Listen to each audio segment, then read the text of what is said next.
Beleza? Professor Alex aqui de Geografia e vamos hoje trabalhar mais um assunto. Hoje nós vamos trabalhar, galera, a região sul do Brasil. Vamos lá. Bom, primeiro seus aspectos iniciais, né? A região sul do Brasil, ela se constitui como a menor região de todo o território brasileiro. Ela é constituída de 3 estados, né? Como vocês podem observar aí no mapa: Paraná, Santa Catarina e Rio Grande do Sul. É uma região que, na verdade, ela é marcada por contrastes, né? Contrastes econômicos, até mesmo contrastes étnicos das demais regiões que a gente vai encontrar dentro do território nacional. Por isso que a gente vai falar que a região sul ela apresenta uma diversidade intrarregional, sobretudo pelo seu próprio processo de formação e de ocupação das terras sul do território brasileiro, né? Vamos aprofundar um pouquinho aí. Bom, falando dos seus aspectos físicos, né? O seu relevo ele é marcado aí por uma perda de altitude em direção a oeste, né? Então, se a gente for parar para pensar, a gente tem ao longo do litoral as nossas planícies, certamente. Depois a gente vai encontrar uma grande barreira orográfica que a gente vai chamar de Serra do Mar. E aí, indo em direção ao Paraguai, ao oeste, né? A gente vai ter uma perda de altitude. Então, basicamente, o relevo da região sul do Brasil vai apresentar aí planaltos e chapadas que são de formações arenítica-basálticas, né? Isso é interessante porque essa região de arenita basáltica, de fato, é uma região onde a gente encontra ali importante minerais, né? Sobretudo ali a formação do solo de terra roxa. E aí foi uma região que participou, na verdade, sofreu ali com derramamento basáltico no período do terciário, né? E aí, se vocês observarem o mapa, o que a gente está chamando de planalto são essa coloração aí de um laranja mais forte, tá? E aí, basicamente, a gente encontra 3 planaltos na região sul, que é os planaltos e chapadas da Bacia do Paraná, representado pelo número 1. Depois a gente vai ter os planaltos da Serra do Atlântico Leste e Sudeste, que é o que a gente está chamando aqui, né, de Serra do Mar. E a gente vai ter o número 3, que é o Planalto Sul Rio-Grandense. Legal? Bom, além disso, a gente vai encontrar também 2 depressões que são bastante ricas em carvão minerais, exatamente por esse derramamento basáltico que a gente vai encontrar na região sul. Tá? E aí a gente pode encontrar 2 depressões, representado por esse amarelozinho mais claro, né? A começar ali pelo número 4, que é uma depressão periférica da borda leste da Bacia do Paraná. Depressão periférica é exatamente aquela depressão em que ela está ao entorno, né, de 2 planaltos. E depois a gente vai encontrar a depressão periférica sul-rio-grandense, que exatamente está entre ali o planalto sul-rio-grandense e o planalto das chapadas da Bacia do Paraná. Legal? E aí lembrando, né? Depressão nada mais é do que uma parte mais rebaixada do que o seu entorno. Bom, e aí a planície, né? Além disso, a gente vai encontrar uma planície de formação quaternária, que de certa forma é uma formação recente, né? E aí a planície que a gente tem dentro da região sul é a planície da Lagoa dos Patos e Mirim, que é esse número 6, essa coloração verde. Bacana? Vamos lá. Bom, sobre a hidrografia, né? A gente destaca aqui a Bacia do Paraná e a Bacia do Uruguai. Agora é interessante que essas 2 bacias elas fazem parte de uma bacia maior chamada de Bacia da Platina. Essa Bacia da Platina é uma bacia, vamos dizer assim, né, transnacionais, né? Ela perpassa por mais de um país, como o próprio Paraná no Brasil, o próprio Uruguai e o Paraguai também. E aí é interessante que esse trecho da Bacia do Paraná é um trecho que tem mais desenvolvimento de energia dentro do território brasileiro, inclusive pela própria instalações ali da usina de Itaipu, né? E aí lembrando que a usina de Itaipu é uma usina binacional, ela tem o seu regime de administração compartilhado com o Paraguai, tá? Então, se a gente for pensar em bacia hidrográfica no território brasileiro que mais desenvolve energia, a gente tem que pensar no sul e a gente tem que pensar na bacia do Paraná. Bacana? Além disso, a gente vai encontrar também as chamadas bacias secundárias, né? E aí, o que são bacias secundárias, galera? É uma bacia que não tem um rio principal, né? Como no caso aí do Paraná e do Uruguai, que são dois importantes rios principais. As bacias secundárias, elas são pequenos rios que vão convergir direto para o Oceano Atlântico. Então, a gente vai ter aí a bacia do Sudeste, né? E aí, se vocês observarem no mapa, vocês conseguem ver exatamente que elas estão ali diretamente convergindo para o Oceano Atlântico, tá?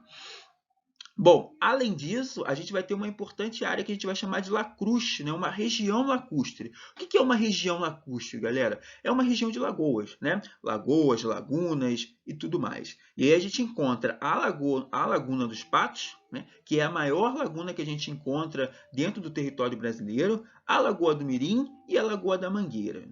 E aí, se vocês observarem mais ao extremo sul, né, a gente consegue identificar visualmente essas lagoas menores. E a Lagoa dos Patos, certamente, que é essa maior, que está ali em Camaquá, né, no rio Camaquá. Bom, sobre o seu clima, né, é interessante que o clima da região sul vai sofrer influência de um fator climático que a gente chama de latitude, né? E aí, se a gente for pensar nesse fator climático, a gente entende que a região sul ela está abaixo do Trópico de Capricórnio. E aí, estando abaixo do Trópico de Capricórnio, a gente sabe que está fora daquela zona intertropical, do qual grande parte do território brasileiro está inserido, né? E aí vale lembrar o seguinte: quanto mais distante da linha do Equador, menor a intensidade de radiação solar essa região recebe. Logo, a região sul ela vai se enquadrar numa zona temperada, né? Numa zona climática temperada. E aí, qual vai ser o clima da região sul, né? O clima predominante dentro desse território vai ser o clima subtropical, né? E aí, olha pelo próprio nome, né? Sub, abaixo do trópico, logo subtropical. Tem uma característica bem marcante, que é você ter um inverno frio e o verão bastante quente, né?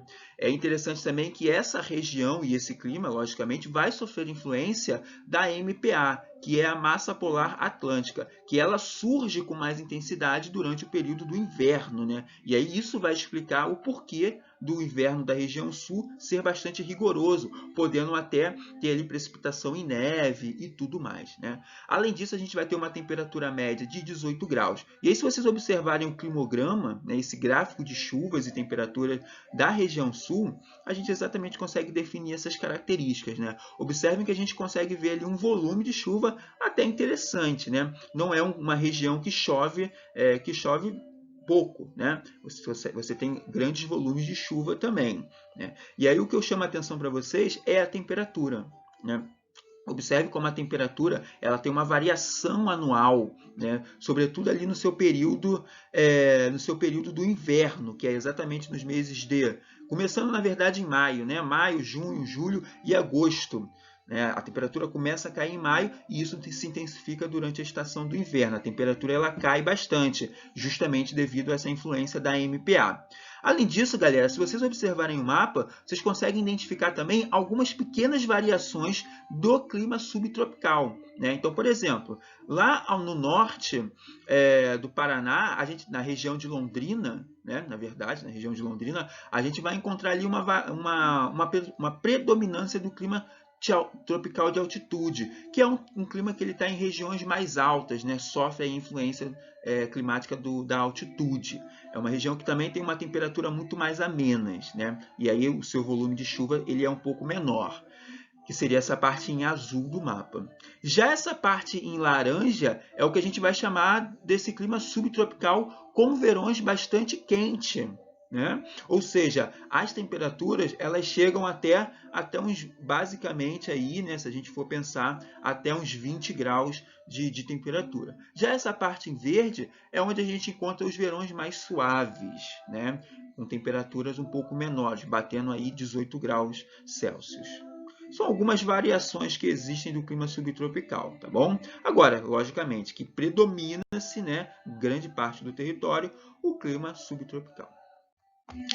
Bom, sobre a vegetação, né? A gente vai encontrar aí as matas de araucária, na região ali do Paraná e Santa Catarina, e aí mata de araucária é aquela vegetação de floresta e uma floresta temperada, né? Muito característica ali as árvores pinheiros do Paraná, tem aquelas características de ter folhas em formato de agulha, angustifoliadas, né? Aciculifoliadas, as folhas são estreitas, o formato da árvore é o formato em cone, por isso que a gente vai chamar de florestas coníferas também. Tá? Depois a gente vai encontrar os Campos Gaúchos, né? Ali na região do Rio Grande do Sul. Os Campos Gaúchos, também conhecidos como Pampas, né? Eles são umas regiões em que tem os relevos de coxilhas, que são relevos suavemente ondulosos, né? Tem uma vegetação rasteira que a gente vai chamar de herbácea. É uma região fundamental aí para a criação de animais. E depois a gente vai encontrar a Mata Atlântica, né? Mata Atlântica que vai estar ali mais ao longo do litoral. E a gente consegue encontrar também uma pequena porção do Cerrado, né? Mas é uma porção muito pequena dentro da região sul. Então, se vocês observarem o mapa, a gente consegue encontrar a disposição dessa vegetação dentro da região sul. Bom, galera, vamos falar um pouquinho agora do processo de ocupação e expansão ali da região sul, né? E aí a gente começa ali no início do século XVII até meados, ali, até a primeira metade do século XVIII, onde aquelas terras pertenciam até então à Espanha, a chamada América Espanhola. E aí em 1680 a gente vai ter a fundação da Colônia de Sacramento pelos portugueses, é onde a gente conhece hoje como Uruguai, né? E aí no norte do Paraná, naquele momento, vai sendo povoado pelos jesuítas. E aí em 1862 a gente vai ter a criação da região dos 7 povos de Missões, né? Região essa que vai se constituir ali como núcleo de povoamento que está ali no Rio Grande do Sul. E aí em 1750 a gente vai ter um marco muito importante que é o Tratado de Madrid, né? O Tratado de Madrid, na verdade, ele é um acordo estabelecido ali entre os espanhóis e os jesuítas, e aí nesse acordo vai ficar estabelecido o seguinte, né? Os espanhóis eles estariam cedendo a região dos 7 povos das Missões, mas em troca eles estavam querendo as terras da colônia de Sacramento, né? O que a gente chama aí do Uruguai, como a gente falou. E aí o que é interessante é que isso vai gerar ali uma guerra, né? Conhecida até como Guerra de 7 Povos das Missões, vai se gerar um conflito, mas de fato eles acabam conseguindo isso. Ainda nesse processo aí de ocupação e de expansão das terras da região sul, a gente vai entender que naquele momento a gente vai ter diversas atividades pecuaristas, né? Criações de animais que foram essenciais no processo de interiorização do território brasileiro como um todo, né? Além disso, a gente vai verificar ali a produção de couro e de charque também, tá? Outro ponto importante foi ali o momento dos tropeiros, né? Os tropeiros nada mais são do que vilas em que serviam de abrigo para aquelas pessoas que estavam caminhando, né, vamos assim dizer. Outro ponto foi os casais açorianos, né? A coroa portuguesa começa a instalar esses casais açorianos, onde eles começam a desenvolver também atividades ligadas à pecuária, né? E aí a gente chega na mineração em Minas Gerais. Foi um momento essencial, porque, na verdade, a gente vai ter na região sul criação de animais, né? E os animais, além de servirem aí para um transporte, né, eles também foram muito utilizados dentro de um processo de alimentação. Então, a busca por esses animais estavam ali dentro da região sul. E a gente chega ali no século XIX, onde a gente vai ter diversas entradas de imigrantes, como italianos, alemães, japoneses, ucranianos, entre outros, né, que vai constituir essa diversidade da região sul. E aí, lembrando, muitos deles vieram para trabalhar efetivamente dentro das terras sulistas. E aí, se vocês observarem o mapa, né, ele vai mostrar para a gente exatamente essa entrada dos imigrantes, né, na região sul. Né? E aí, se vocês observarem lá ao norte do Paraná, ali em Maringá, em Londrina, a gente vai ter ali a presença dos imigrantes japoneses. Né? Já os imigrantes alemães, e aí é interessante que eles trouxeram a sua cultura para cá, né? A Oktoberfest, por exemplo, é um tipo de festividade que vem da Alemanha. Né? Eles estão basicamente ali na região de Santa Catarina, no sudeste do Paraná. Enquanto que você vai ter uma grande concentração dos italianos, né? Ali em Santa Catarina, Rio Grande do Sul e tudo mais. Então, se vocês observarem o mapa, é até bastante diversificado. Né? Bom, falando um pouquinho da economia agora da região sul, né, a gente destaca ali as áreas agrícolas, que estão localizadas ali no norte do Paraná, ali no Vale do Rio Ivaí, o centro do Rio Grande do Sul, no Vale do Jacuí, o Vale de Itajaí, né, que são regiões essenciais para a dinâmica da economia da região sulista, né? E aí, se a gente for observar até mesmo o mapa, a gente consegue até entender que essas atividades elas são bastante variadas, né? Sobretudo ligadas aí a atividades pecuaristas, a atividades extrativistas, né? E aí, se vocês observarem, a gente vê que os 3 estados têm uma grande concentração também de criação de bovinos, de criação de suínos, né? Além disso, a gente vai verificar essas atividades extrativistas que estão muito ligadas ali a diversos produtos, né? Como madeira, erva mate, o carvão mineral e o cobre, o xisto e o chumbo, né? Já pensando aí em atividades de recursos ligados à mineralogia.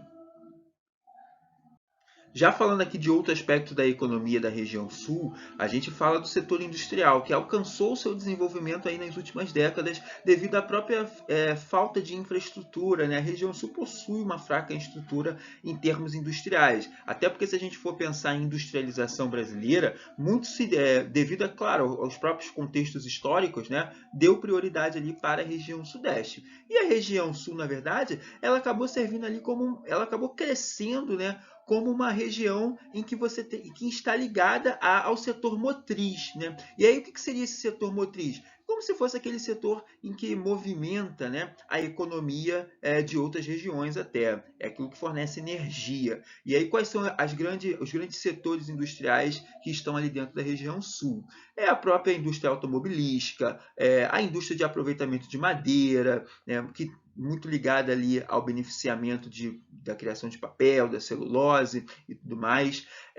Há uma indústria têxtil, né? Há uma indústria de metalurgia, de alimentos, enfim, de bebidas e por aí vai, né? E aí, se vocês observarem aqui o mapa das áreas industriais e das regiões espacializadas dentro da região sul do Brasil, a gente consegue identificar aí as indústrias de transformações, né? Que seriam aí as indústrias de bens de produção, bens intermediários e bens de consumo, né? E aí a gente já consegue identificar que existe uma grande concentração ali no Paraná e em Santa Catarina, sobretudo em Curitiba e Florianópolis, tá? E também, né, um pouquinho ali na região do Rio Grande do Sul, apresenta um certo crescimento. Agora, a grande concentração industrial, de fato, está ligada ali à região de Curitiba e de Florianópolis. Além disso, é interessante a gente mencionar também essas indústrias extrativistas, né, ligado ali à produção de minerais e de madeiras, como a gente falou. E aí, todos os estados da região sul têm uma área extrativista, uma área que esteja ligado a esse tipo de atividade, né?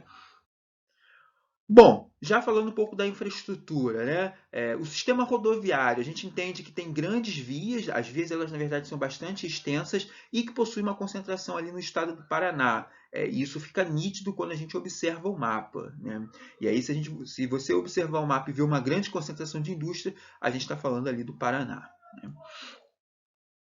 Bom, já o seu sistema hidroviário, apesar de ter bastantes áreas planálticas, que não são áreas muito propícias para a navegação, né? Lembrando que as áreas planálticas são aquelas áreas mais altas e que não se fundamenta ali um tipo de navegação. Certamente que é muito utilizado para a geração de energia, né? Mas ainda assim a gente consegue ter algumas hidrovias, né? Que está ali no Rio Paraná, no Itajaí-Açu e no Jacuí. O que é interessante é que esse sistema hidroviário, sobretudo da bacia do Rio Paraná, da Platina como um todo, ele é fundamental para escoar as mercadorias dos países vizinhos do Brasil, né? E que, sobretudo, fazem parte do Mercosul, né? Então, é verdade, é uma importante rota que a gente tem aí, e fundamental para dinamizar a economia desse importante bloco econômico que está dentro da América do Sul. Além disso, a gente vai ter também um transporte hidroviário dentro da Lagoa dos Patos, né? Que é uma lagoa enorme que possibilita esse tipo de atividade. Bom, galera, já o sistema de ferrovias aí da região sul, basicamente ela é comandada ali por 3 empresas, né? A Ferrovia do Paraná, a Ferrovia Teresa Cristina e a América Latina Logística. E aí, como vocês podem observar no mapa, a gente até consegue ter um sistema ferroviário até bastante amplo, né? Sobretudo saindo ali do Rio Grande do Sul, passando por Santa Catarina, e aí indo em direção à região sudeste, devido aos próprios aos próprios índices de urbanização, industrialização e tudo mais. O que é interessante a gente notar é que essas ferrovias, elas também são fundamentais para o escoamento de mercadoria, né? Sobretudo ligando ali o porto da região sul, que no caso o porto de Paranaguá, né? Que tem uma importante participação aí no cenário da economia global e até brasileira. Já o sistema de aeroportos, a gente vai verificar importantes centros ali aeroportuários, né? Zonas logísticas que vão favorecer esse escoamento de mercadoria e a própria economia como um todo, né? Sobretudo, a gente vai ter uma regularidade de linhas internacionais e nacionais. Então, isso vai possibilitar uma maior movimentação, entrada e saída, seja de pessoas ou seja até de mercadorias por conta disso, né? E isso acaba sendo sendo fundamental dentro das relações comerciais com os países do Mercosul, como também os países de outros continentes, né? Então, a região sul seria como uma porta de entrada ali para esse importante bloco que é o Mercosul. Bom, galera, vamos finalizando por aqui. Obrigado pela atenção e até a próxima. Tchau, tchau.